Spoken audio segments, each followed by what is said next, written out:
IELTS Speaking Part 1. Museums. Question 1. Have you ever been to a museum?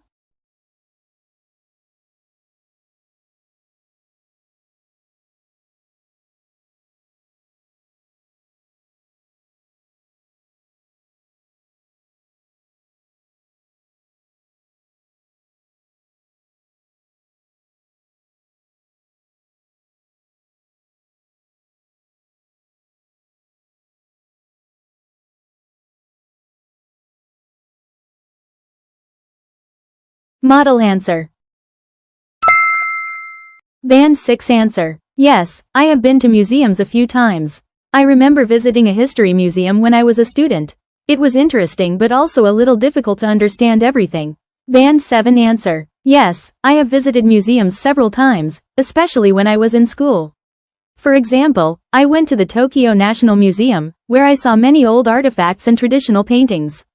I found it fascinating because I could learn about Japanese history and culture in a more visual way. Band 8 answer. Yes, I've visited quite a few museums, both when I was a student and more recently as an adult. One memorable experience was at the Tokyo National Museum, where I explored exhibitions of samurai armor and traditional ukiyo-e woodblock prints. What I enjoyed was not only the beauty of the art, but also the sense of connection with the past. Visiting museums makes me realize how history shapes our modern life, and that's why I try to visit them whenever I travel to a new city. Question 2. What kind of art is in museums in your country?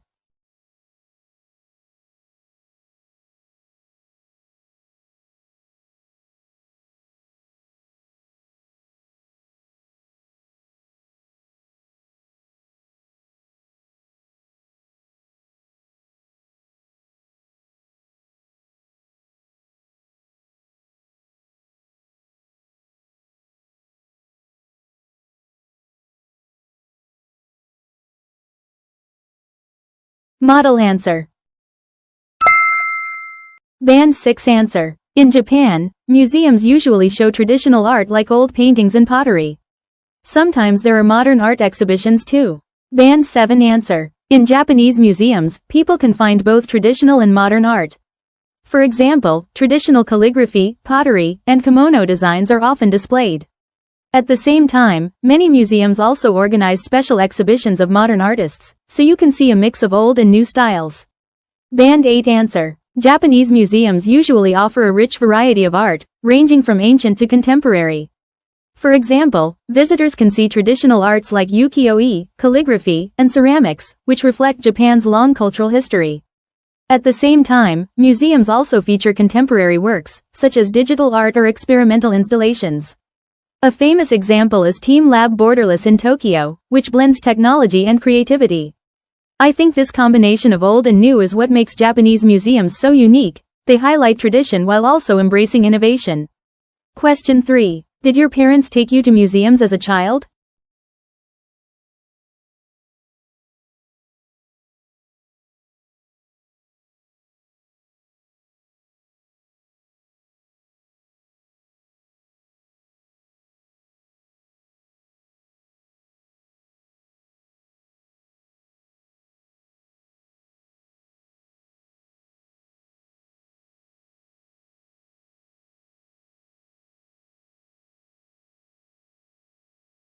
Model answer. Band 6 answer. Yes, my parents took me to museums when I was a child. I remember going to a science museum and seeing many interesting things. Band 7 answer. Yes, my parents sometimes took me to museums when I was younger.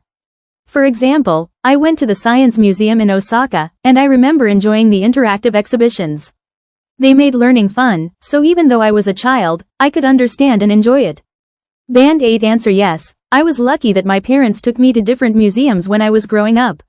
One of the most memorable visits was to a science museum in Osaka, where I could try hands-on activities, like touching real fossils or experimenting with simple machines. Those experiences sparked my curiosity about the world and made learning enjoyable. I think these early visits had a long-term impact on me, because even now I enjoy going to museums as a way to keep learning outside the classroom. Question 4. Are museums common in your country?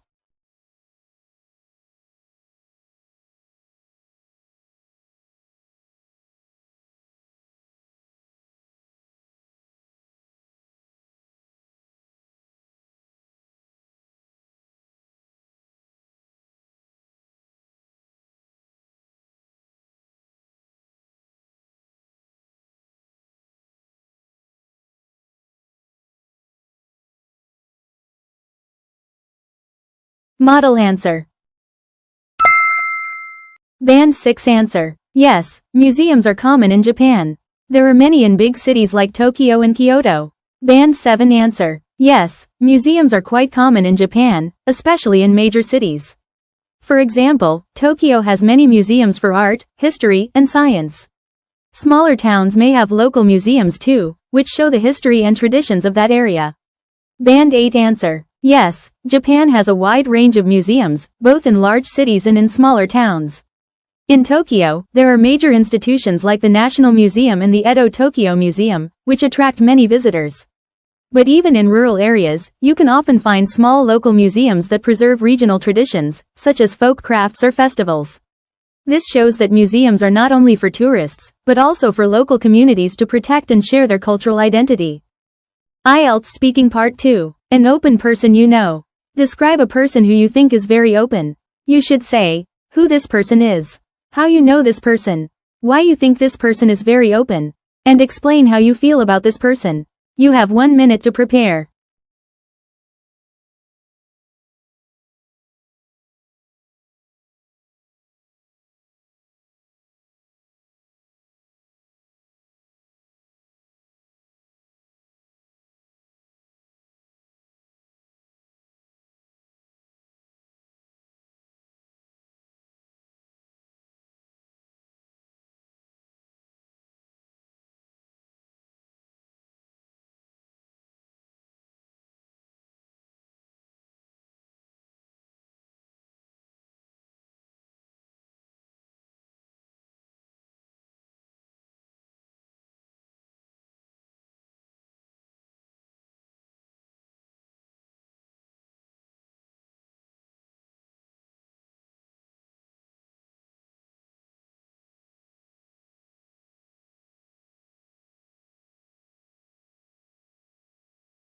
You have 2 minutes to talk.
Model answer. Band 6 answer. I would like to talk about my university friend, Yuki. I met her during my first year at university, and since then we have been good friends. I think she is a very open person because she always shares her thoughts and feelings honestly. For example, when she is worried about something, she tells me directly instead of hiding it. She also listens to other people's opinions with an open mind. I feel very comfortable around her because I don't need to pretend. I can talk about anything, and she never judges me. This makes me think she is really open and easy to connect with. Band 7 answer. I want to talk about my university friend Yuki, whom I first met in my freshman year. We studied in the same class, and we quickly became close because of her friendly personality. I consider her very open because she is not afraid to express her opinions, even in front of many people. For example, during group projects, she always speaks up about her ideas, and at the same time, she respects what others want to say. She also shares her personal experiences without hesitation, which makes conversations with her very interesting. One more thing I admire about her openness is her attitude toward meeting new people. She enjoys talking to strangers at events, which is something I usually find difficult. She can start a conversation naturally and make people feel included. Because of her openness, I always feel encouraged when I'm with her. She makes me want to be more confident and honest as well, which is why I really value our friendship. Band 8 answer. I'd like to describe my close friend Yuki, who I met when I entered university. From the beginning, she stood out as someone very approachable, and we became friends quickly because she was so easy to talk to. What makes her an open person, in my opinion, is her ability to express herself without fear of judgment. For instance, in class discussions, she always shares her perspective confidently, even if her ideas are different from the majority. At the same time, she carefully listens to others, which shows that openness is not only about speaking, but also about accepting different viewpoints. Another reason I see her as open is her willingness to share personal experiences. She often talks about both positive and negative events in her life. This honesty makes our conversations deep and meaningful, and it helps people around her trust her more. She also shows openness in social situations. For example, when we attend events or workshops, she starts conversations with strangers easily and even connects people who don't know each other. I think this ability is rare and valuable, especially in today's world where many people hesitate to open up. Personally, I really appreciate her openness because it has influenced me as well. I used to be shy and careful about sharing my thoughts, but by observing her, I have learned that being open helps build stronger relationships. She inspires me to be more confident, and that's why I admire her so much. IELTS Speaking Part 3. An open person you know. Question 1. Do you think people today are more open than in the past?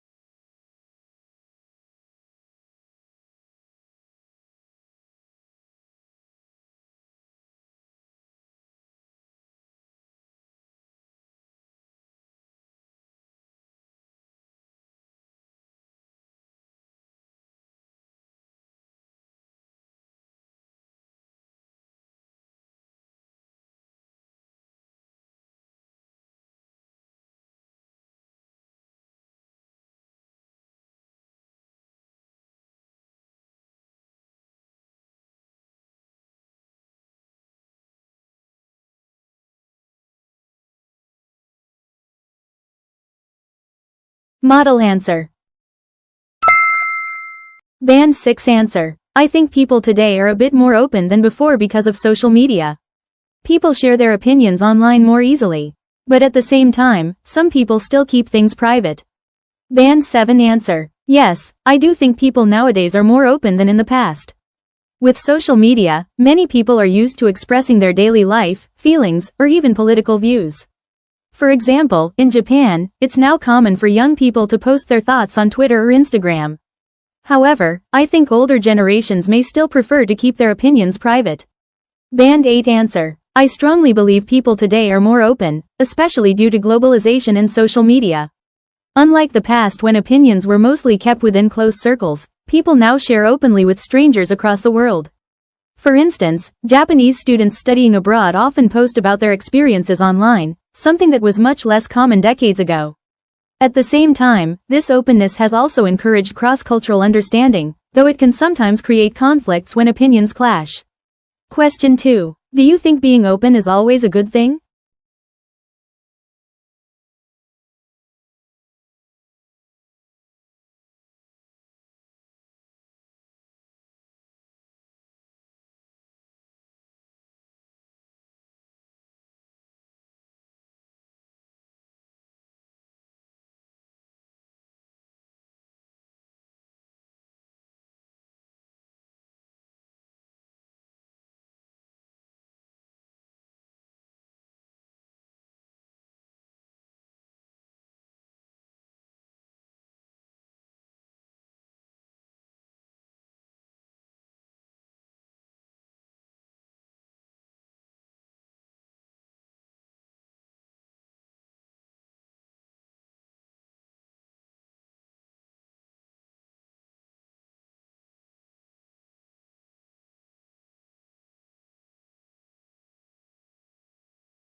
Model answer.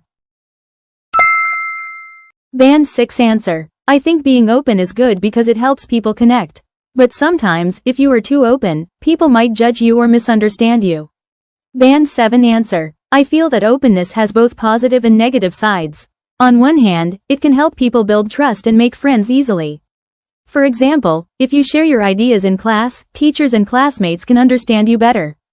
But on the other hand, if you are too open about personal matters, it might cause problems, such as gossip or criticism. Band 8 answer. Openness is valuable, but I don't think it is always beneficial. It depends on the context and the level of openness. For example, in Japan, being open about your hobbies or opinions is usually welcomed and can build strong relationships. However, being overly open about sensitive topics, such as family issues, might make others uncomfortable. Therefore, I would say being open is important, but it should be balanced with discretion and social awareness. Question 3. Do you think children should be encouraged to be more open?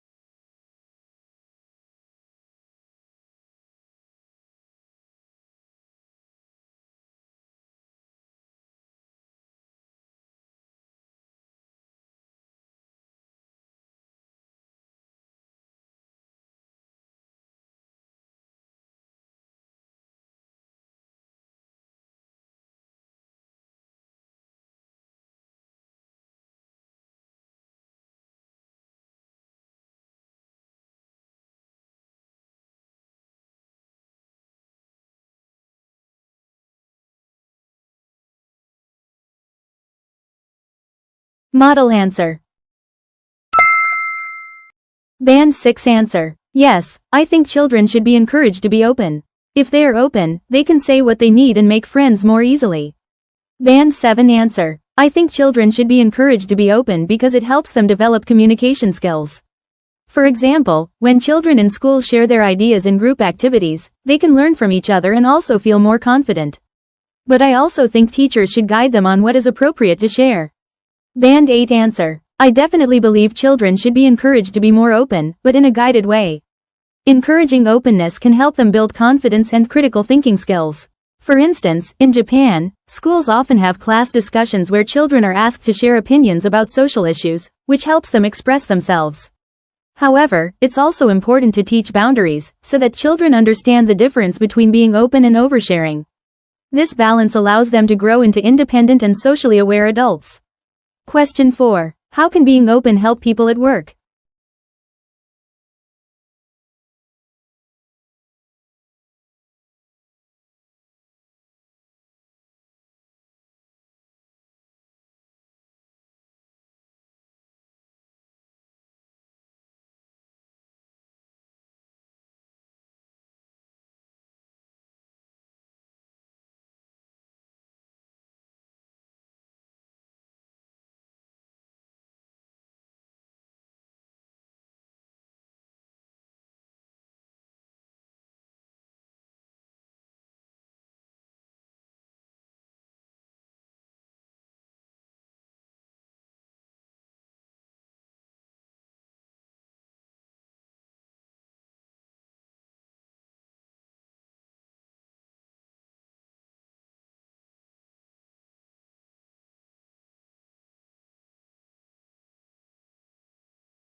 Model answer. Band 6 answer. Being open can help people at work because they can share ideas. If they are open, they can work together better. Band 7 answer. At work, openness is important for teamwork. For example, if employees share their ideas in meetings, the company can find better solutions. In Japan, sometimes workers are shy to share their opinions, but when they do, it often helps the team.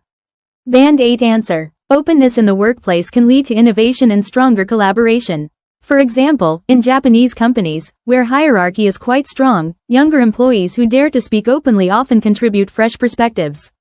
This not only helps solve problems more creatively but also improves the overall atmosphere of trust.